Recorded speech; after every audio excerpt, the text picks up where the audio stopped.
the Ananta Kalyana Guna, the thousands and thousands of auspicious qualities Sadashiva radiates, in that all the aggressive, active qualities radiates through the right eye. Surya Mandala, love, compassion, making it happen, keeping it together, far life, pro-life.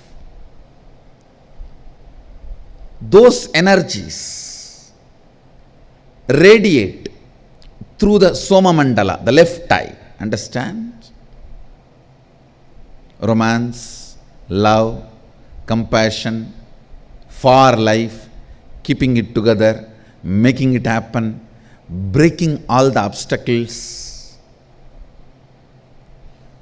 All those passive but foundational qualities for life in the Ananta Kalyana Gunas of Sadashiva, the foundational qualities for life, they manifest through the Soma Mandala, the left eye. Giving enlightenment happens, manifesting all the powers, initiation, liberation, all those activities are done through third eye. Kalabhairava and Veerabhadra have been manifested through the right eye. The powers of the right eye, the jata and nail. Subramanya manifested through the third eye. Ganesha manifested from the Soma Mandala. That is why he is remover of all the obstacles. He is always for life, pro-life. He always votes for life, pro-life.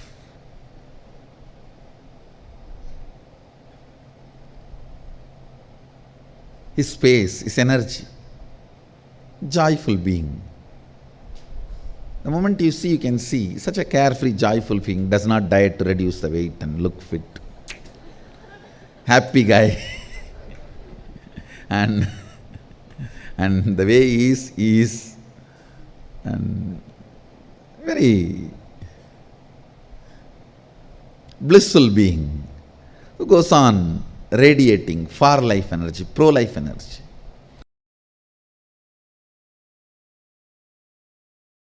The other day was defining chastity. The achalatva, immovable component of consciousness. Consciousness has one quality of immovable, achalatva. That quality manifesting through your biomemory as naturally, understand, there are some qualities very comfortably, naturally you express. There are some cunning fellows, even after years,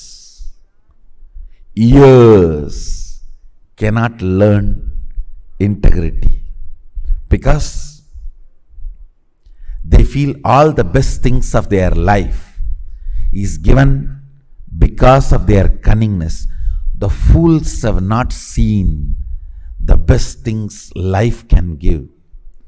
See, it is like a baby steals 2-3 cars, small toy cars from his elder brother, from his cousin sister, and keeps all that, and he thinks, because of my stealing capacity, see what all I have. And the father, because of this fellow's stealing capacity, does not write any of his property in his will to the child. This fool will not know what he lost. He thinks, oh, these few things I collected is because of my cleverness of stealing. That's the best strategy. You see, because of this strategy, I have these cars. I secretly play around when nobody is there. See what I have. fool, out of your cunningness what you got is not what was reserved for you by cosmos, what you deserved because of your cunningness. Understand?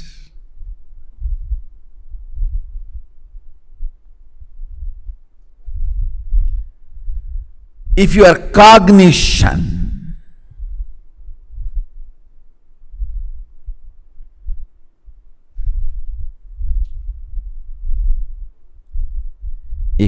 cognition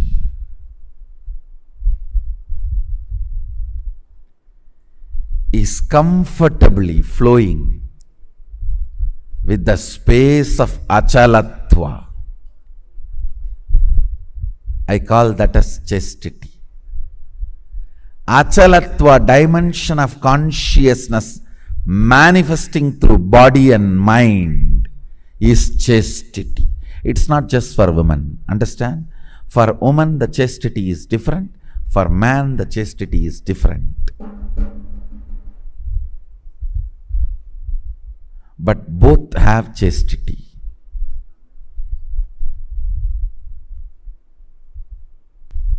Now understand the fundamental definition of chastity.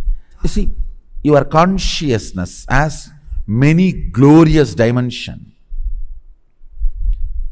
Eternal, pure. Whether you are complete mirror or distorted mirror, sun cannot be touched by you. Sun cannot be touched by you. You can play with the reflection but not with the sun. Your consciousness, pure consciousness, has many good qualities. Eternity. It's eternal. Achalatva, stability. Pure, self-effulgent, always alive. So all these dimensions are living cognitions, gunas of your pure consciousness. In Bhakti traditions, the devotion traditions, we call it Ananta Kalyana Guna of Bhagavan, of Lord.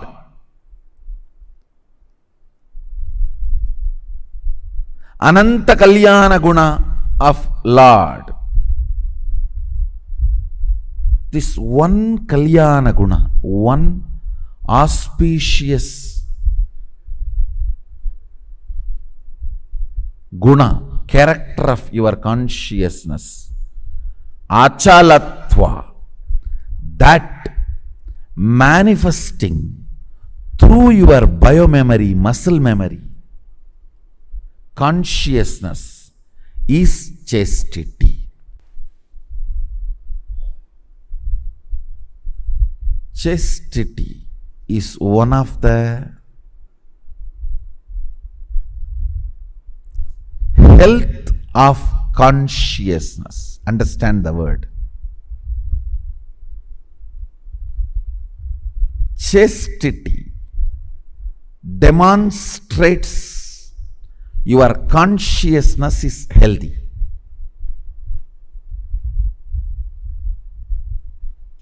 Like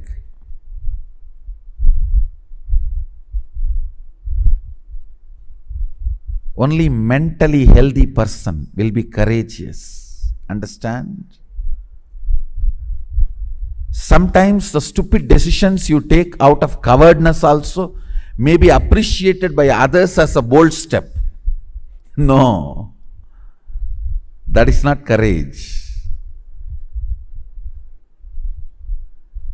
Courageousness is health of consciousness. Same way, chastity comes when your consciousness is healthy. Integrity comes when your consciousness is healthy. Understand? The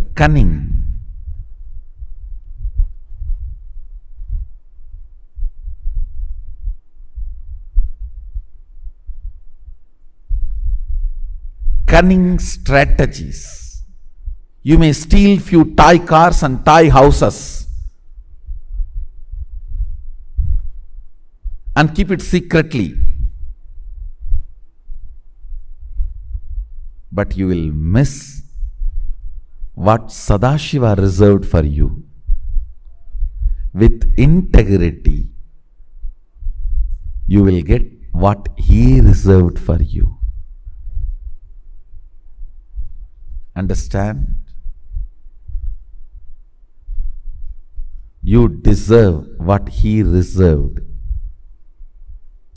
But if you think your strategy is more brilliant, then have that few stolen cars and houses you have.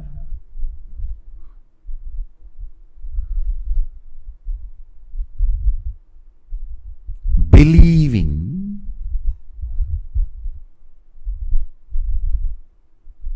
non-integrity can pay better things in your life is the worst stupidity can enter into your system. Cognizing integrity pays the best. Integrity brings everything Sadashiva reserved for you. As cognition leads you to enjoy the best of life.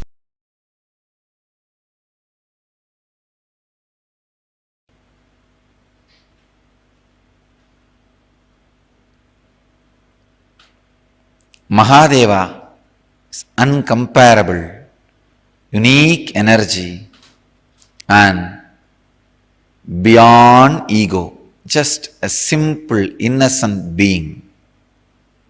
Asudosha, above all, the eternal bliss, eternal fulfillment. Remember the 7 qualities of Mahadeva. I have connected the 7 chakras qualities. Fantasyless being,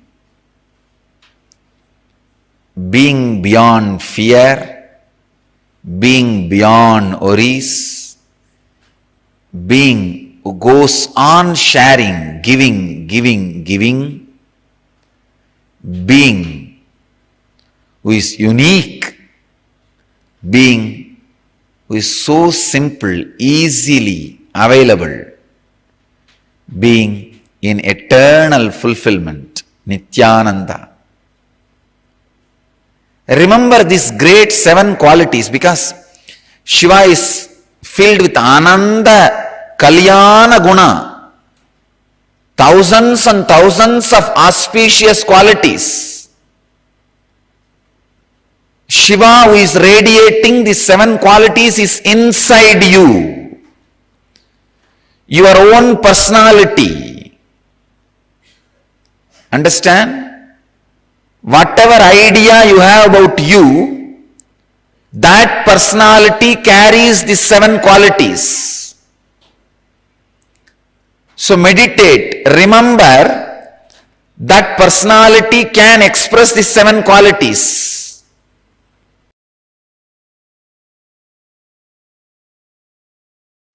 Shiva is not just the totality of few auspicious qualities. So by meditating on it, you become that. He is totality of auspicious qualities and consciousness. That is why when you invoke him, invite him, he occupies you and graces through you, radiates through you.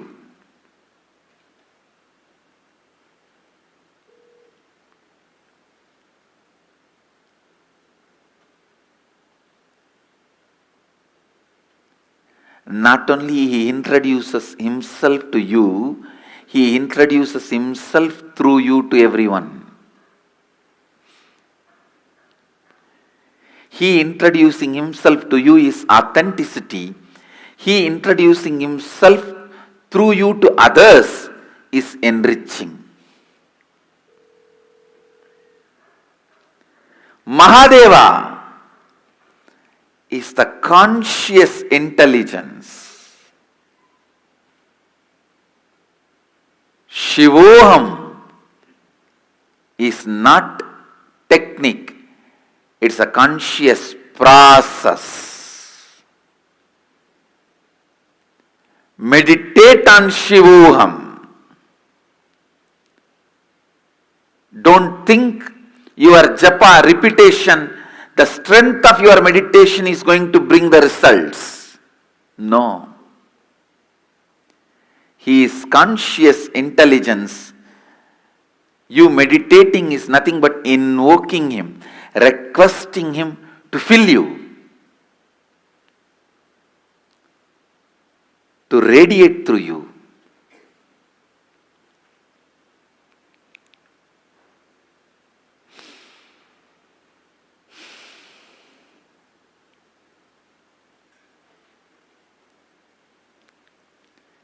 Mahadeva.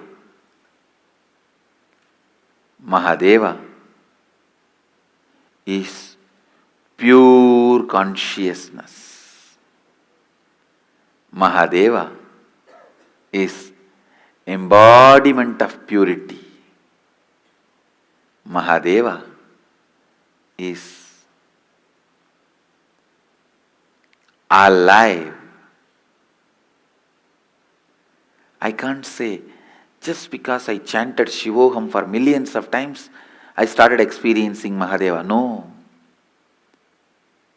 Just because he is consciousness, he accepted my request to walk into me. He started radiating himself through me. Understand, he is consciousness is the good news I want all of you to know. He accepts your request even if it is made once. He is Bholenath. Simple guy. His presence is not heavy, demanding. No. He is not Vaikuntavasi. He needs the Lakshmi to press the feet and the Ananta Sesha for a bed and the milk ocean for his presence.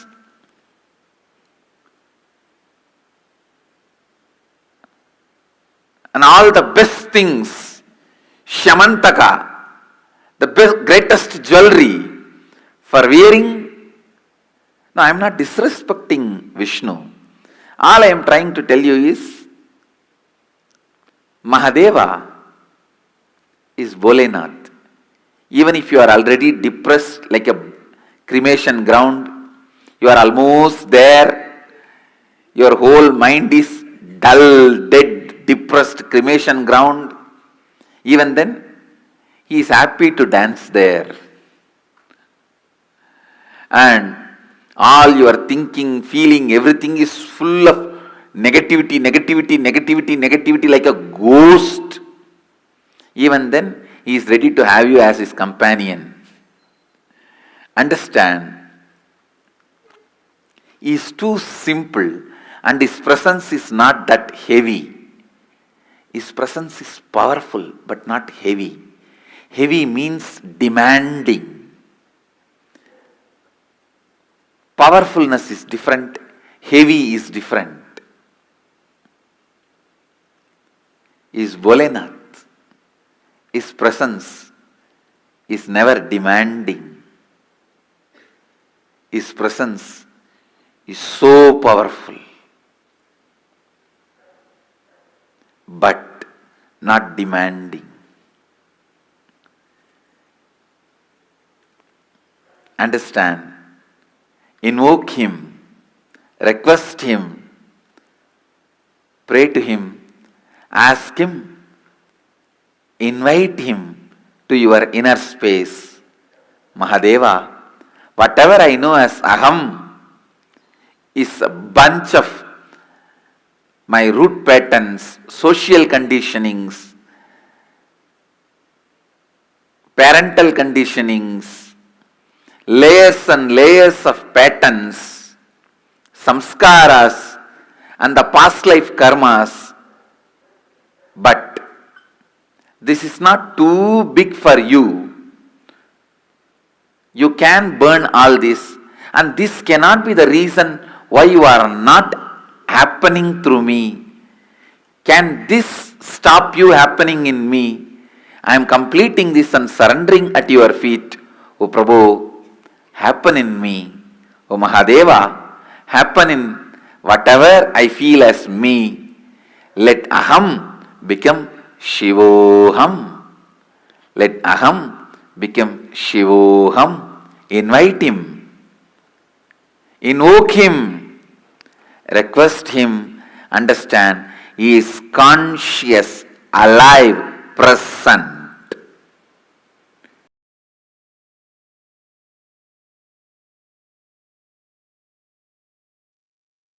The Ananta Kalyana Gunas of Paramashiva, where he is present as that supremely embodied form of Paramashiva, embodying himself as eternally available and continuously being accessible to all of us. That eternal part of us, that component of us, which is not stopped by anything. That form of Paramashiva, as we all see, is the Ananta Kalyana Guna of Paramashiva.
Paramashiva manifests as the eternal form, where he is continuously available again and again and again.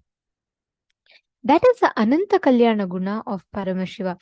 Swamiji says that the exact material that you are made up of, the exact material that Paramashiva is made up of, the universe is made up of, are all one and the same. And that is what is called as the pi of Paramashiva.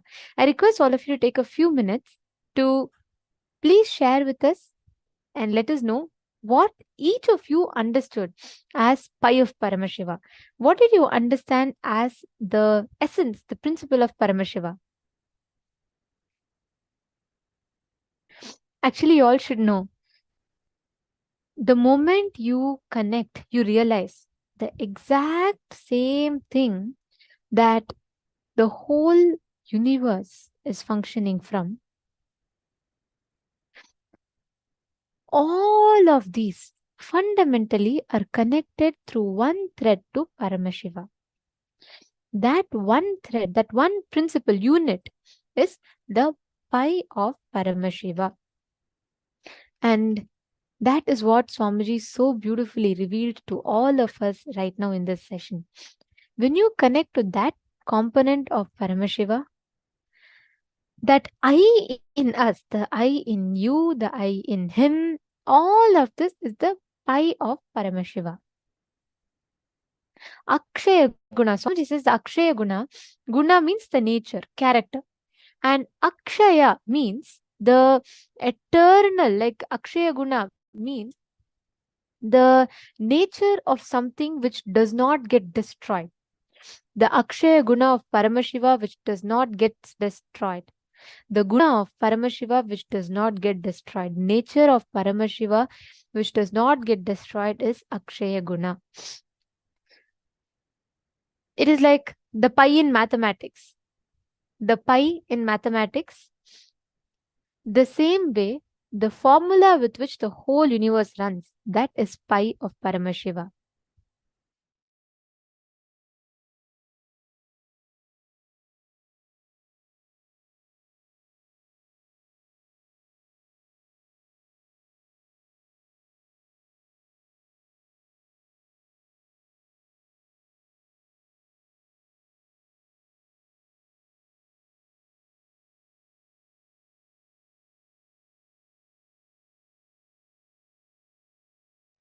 Are all of you understanding? It's such a beautiful principle that Swamiji has revealed. If you just catch the pi of Paramashiva, something in you, that same component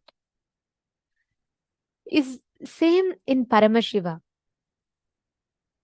Same way, when you understand this oneness, the principle of oneness, your I is the pi of Paramashiva, you will, the way you see life, the way you perceive life will itself be different altogether. Now, with this same space, let us all enter into the power manifestation session. I saw so many of you have posted how you increase the size of the object in the previous round. Now, let us work on decreasing the size of your object, size of the object. Any object that you want, just pick that up. You're going to be measuring it and you're going to be decreasing the size of that object just through your conscious will. Chant the Mahavakya, take the before measurement. Nithyananda Paramashivoham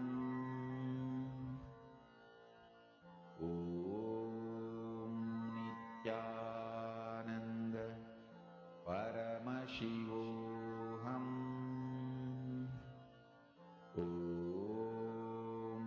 Nithyananda Paramashivoham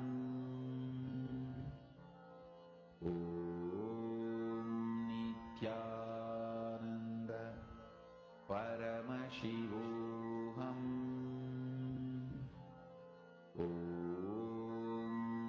Nithyananda Paramashivoham Nithyananda Paramashivoham